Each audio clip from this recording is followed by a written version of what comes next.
अपनी नौसेना को अलर्ट कर दिया है, जिसके बाद अरब सागर से लेकर स्ट्रेट ऑफ हॉर्मूज तक खतरनाक हलचल मची हुई है। भारत ने अपने लोगों की रक्षा के लिए ताबड़तोड़ एक्शन शुरू कर दिए हैं और यह सब कुछ ऐसे समय में हो रहा है जब लगातार भारतीय क्रू वाले जहाजों पर हमलों की खबरें जो है वो सामने आ रही है।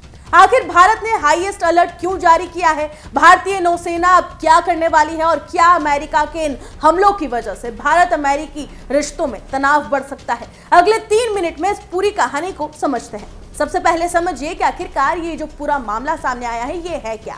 दरअसल पिछले 1 हफ्ते के भीतर 3 अलग अलग कमर्शियल जहाजों पर हमले हुए हैं। सबसे बड़ी चिंता की बात यह है कि तीनों जहाजों पर भारतीय क्रू मौजूद था। पहले हमले में 24 भारतीयों को सुरक्षित बचा लिया गया।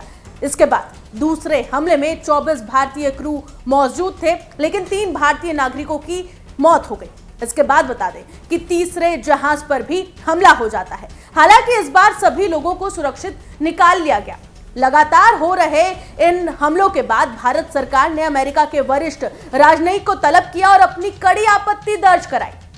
विदेश मंत्रालय ने यह साफ कहा है कि भारतीय नाविकों की सुरक्षा भारत की सर्वोच्च प्राथमिकता है और ऐसे हमले तुरंत रुकने चाहिए। अब ऐसे में सवाल है कि भारत इतना चिंतित क्यों है? क्या है भारत का एक्शन प्लान? दरअसल दुनिया भर के कमर्शियल जहाजों पर लगभग 3 लाख भारतीय नाविक काम कर रहे हैं। Oil tanker, gas carrier, cargo ship और दूसरे बड़े जहाजों में भारतीय क्रू की संख्या बहुत ज्यादा है और यही वजह है कि फारस की खाड़ी, गल्फ ऑफ ओमान, अरब सागर और रेड सी में बढ़ता तनाव सीधे भारत के हजारों नागरिकों को प्रभावित कर सकता है। अब बात करते हैं हाईएस्ट अलर्ट की। क्या है एक्शन प्लान? इसका मतलब यह है कि भारत सरकार अपनी एजेंसियों को 24 घंटे निगरानी मोड में रखेगी। भारतीय जहाजों की लगातार यहां पर ट्रैकिंग की जाएगी। किसी भी हमले की स्थिति में तत्काल रेस्क्यू ऑपरेशन शुरू कर दिया जाएगा। मेडिकल इवैक्यूएशन, डिप्लोमेटिक हस्तक्षेप और नौसैनिक सहायता के लिए एजेंसियों को तैयार रहने के लिए कहा गया है। यानी कि अलर्ट पूरा है। अब भारतीय नौसेना क्या कर सकती है, अब आप उसे समझ लीजिए। भारतीय नौसेना समुद्री निगरानी बढ़ा सकती है। वॉरशिप, ड्रोन, सैटेलाइट और मैरीटाइम पेट्रोल एयरक्राफ्ट के जरिए संवेदनशील इलाकों पर नजर रखी जाएगी। जरूरत पड़ने पर भारतीय जहाजों को एस्कॉर्ट भी किया जा सकता है।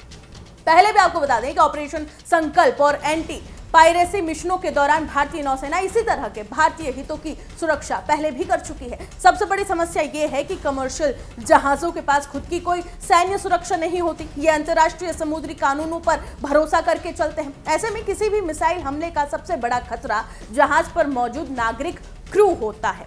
फिलहाल भारत ने यह साफ कर दिया है कि उसके नागरिकों की सुरक्षा के साथ कोई भी और किसी भी तरीके का समझौता नहीं होगा। इसलिए समुद्र में बढ़ते तनाव के बीच भारतीय नौसेना और सरकार दोनों हाई अलर्ट मोड में आ चुके हैं। अब देखना यह होगा कि आने वाले दिनों में हालात शांत होते हैं या फिर भारत को अपने नागरिकों की सुरक्षा के लिए और भी ज्यादा बड़े कदम उठाने पड़ते हैं। फिलहाल इस रिपोर्ट में इतना ही। बाकी तमाम खबरों के लिए जुड़े रहे जी न्यूज के साथ।